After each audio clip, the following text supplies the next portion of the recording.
차입금이 대부분이 새로운 금리로 갱신될 테니까 금리 상승폭이 그대로.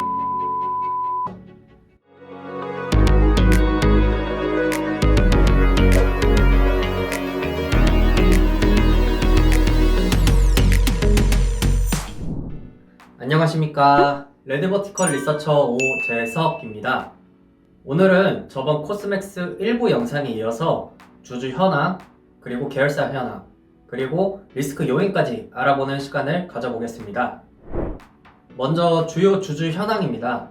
코스맥스의 최대 주주는 25.85%의 지분을 가지고 있는 코스맥스 BTI라는 회사입니다. 코스맥스 BTI는 코스맥스 그룹의 지주사 역할을 맡고 있죠. 그 밖에는 2대 주주로 준정부 기관인 국민연금, 그리고 3대 주주로는 베어링 자산운용이 있습니다.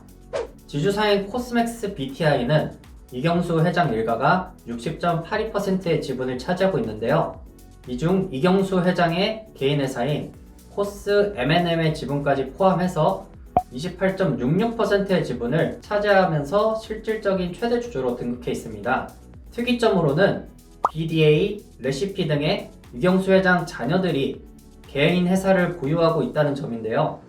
회장인 이경수 씨가 46년생, 만으로 76세인 만큼 가업 승계를 위한 준비로 보여집니다. 다음은 코스맥스 산하 종속회사 현황입니다. 여기서 주목하셔야 될 부분은 코스맥스 웨스트랑 코스맥스 이스트인데요. 미국 법인인 코스맥스 웨스트는 세계 1위 화장품 브랜드 기업인 로레알로부터 오하이오 로레알 솔론 공장을 인수해서 설립한 코스맥스 USA와 색조 화장품 제조사인 누월드를 산하에 두고 있습니다. 중국 법인인 코스맥스 이스트는 상하이를 근거지로 한 코스맥스 차이나와 광저우를 근거지로 한 코스맥스 광저우를 산하에 두고 있습니다. 현재는 중국 법인이 코스맥스의 캐시카우 역할을 하고 있는데요. 이와 관련해서 일부에서 자세히 설명드렸으니 일부 영상을 참고해 주시기 바랍니다. 다음으로는 리스크 요인에 대해 알아봅시다. 총 4가지 리스크를 준비해봤는데요. 첫 번째로 주가 하락으로 인한 최대 주주 반대 매매 리스크가 있습니다. 방금 전 주주 현황에서 코스맥스의 최대 주주인 코스맥스 BTI가 25.85%의 지분을 가지고 있다고 말씀드렸는데요. 코스맥스 BTI는 이 지분의 상당수를 담보 삼아서 현재 1,029억 원 상당의 주식담보 대출을 받은 상황입니다. 25.85% 중에서 25.34%로 사실상 담보를 받을 수 있을 만큼 다 받은 상황이죠. 더군다나 코스맥스 BTI의 최대 주주인 이경수 회장 일가도 60.82%의 지분 중에서 50.75%의 지분을 담보로 245억 원 상당의 주식담보 대출을 받은 상황입니다. 네, 그런 상황인데 2015년 이후로 한한령과 코로나19 사태, 그리고 중국 봉쇄 조치 등의 연속된 악재가 계속 겹치면서 화장품 산업이 큰 타격을 입게 되었고 코스맥스의 주가도 끝없이 하락하게 되었는데요. 오너 일가가 주식을 담보로 대출받은 상황이라서 주가가 크게 하락하면은 채권자 측에서 이제 담보를 추가로 요청하거나 아니면 강제로 이 보유 주식을 반대 매매할 수 있습니다. 이런 일이 일어날 경우에 오너 일가의 지분이 크게 낮아지면서 경영권에 문제가 생길 가능성이 있죠. 그래서 올해 초부터 오너 일가의 주식담보대출에 대한 우려가 계속해서 제기되고 있는 상황입니다.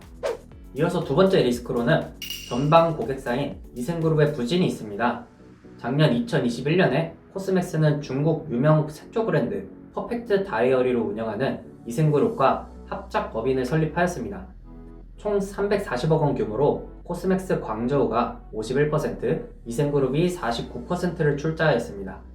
코스맥스는 이 합작 법인을 통해서 중국에 공장을 증설해서 2023년까지 연간 4억 개 규모의 생산 캐파를 추가로 확보하는 것이 목적인데요.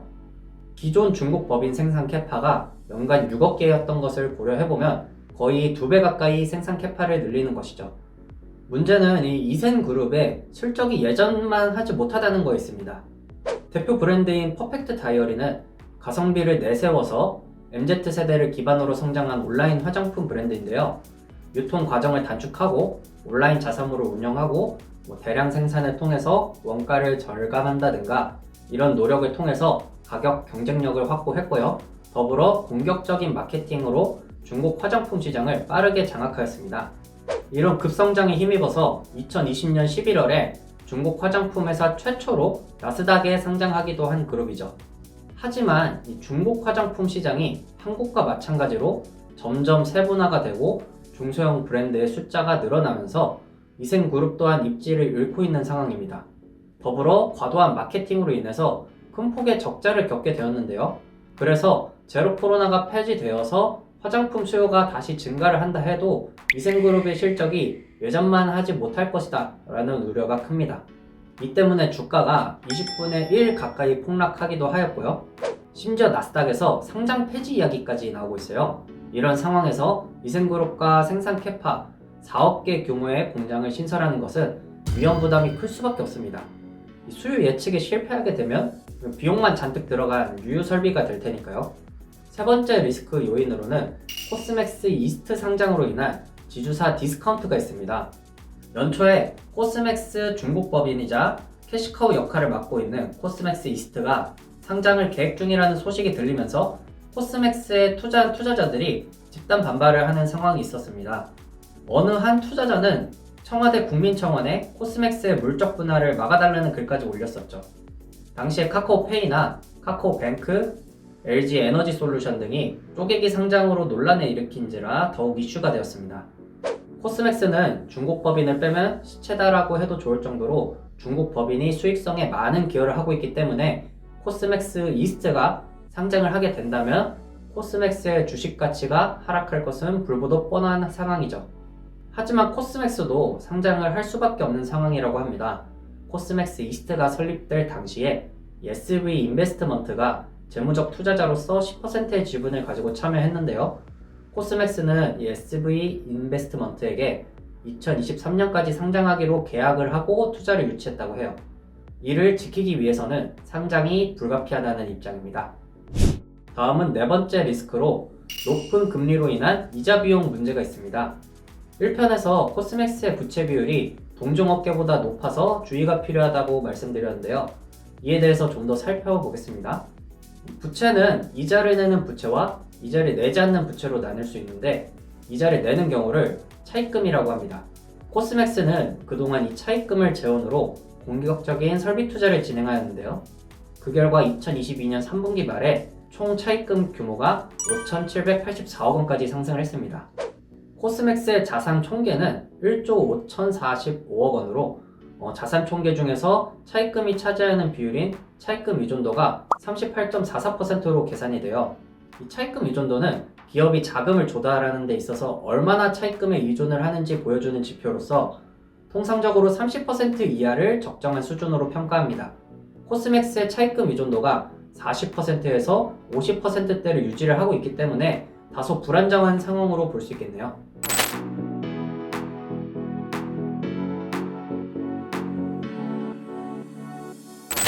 이러한 차입금은 또 1년 내로 갚아야 되느냐 아니냐에 따라서 유동성과 비유동성으로 나눌 수 있습니다. 현재 코스맥스가 1년 내로 갚아야 되는 유동성 차입금은 5,459억 원으로 전체 차입금에서 94.38%를 차지하고 있습니다. 차입금의 대부분이 1년 내로 갚아야 되는 상황인 거예요. 그런데 현재 미국을 필두로 한 전 세계적인 금리 인상으로 인해서 차입금 조달 금리가 점점 높아지고 있는 상황입니다. 엎친 데 덮친 격으로 레버랜드 사태까지 일어나면서 기업의 자금 조달이 힘들어졌고 조달 금리는 더욱더 높아지고 있죠. 실제로 코스맥스가 2020년 6월에 발행한 200억 원 규모의 채권 담보부 증권 표면 금리가 2.083%인 것에 비해서 지난 2022년 10월에 발행한 채권 담보부 증권의 표면 금리는 6.113%로 2년 만에 3배 가까이 증가했습니다. 이렇게 금리가 오르고 있는 가운데 차입을 갱신을 하게 된다면 이자 부담이 증가를 하겠죠. 더군다나 앞서 말씀드렸던 것처럼 코스맥스는 1년 내로 상환해야 될 차입금이 전체 차입금의 94.38%예요. 차입금이 대부분이 새로운 금리로 갱신될 테니까 금리 상승폭이 그대로 이자 비용에 반영이 되겠죠. 기업의 이자 부담 능력을 평가할 때 사용되는 이자 보상 배수라는 지표가 있습니다. 영업이익을 이자 비용으로 나눠서 계산을 하는데요. 통상적으로 1.5 이상이어야지 정상으로 판단합니다.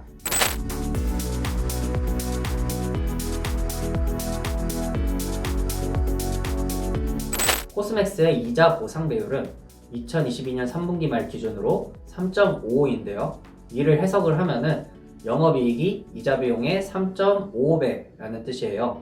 공시자료상에 대부분의 단기 차입금이 운전자금으로 나타나 있는데 이 운전자금의 조달금리가 1.38%에서 4.50%로 나타나 있습니다.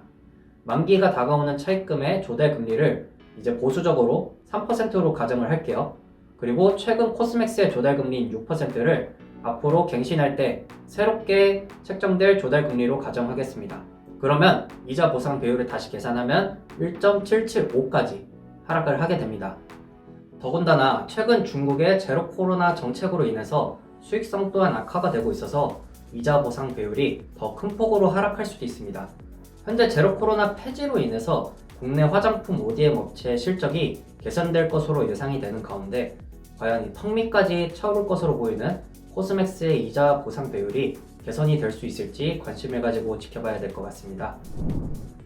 네, 이렇게 해서 4가지 리스크 요인까지 알아봤는데요. 차입을 통한 레버리지로 성장한 기업인 만큼 지금 같은 금리 인상기를 어떻게 현명하게 헤쳐나가느냐가 중요한 시점인 것 같습니다.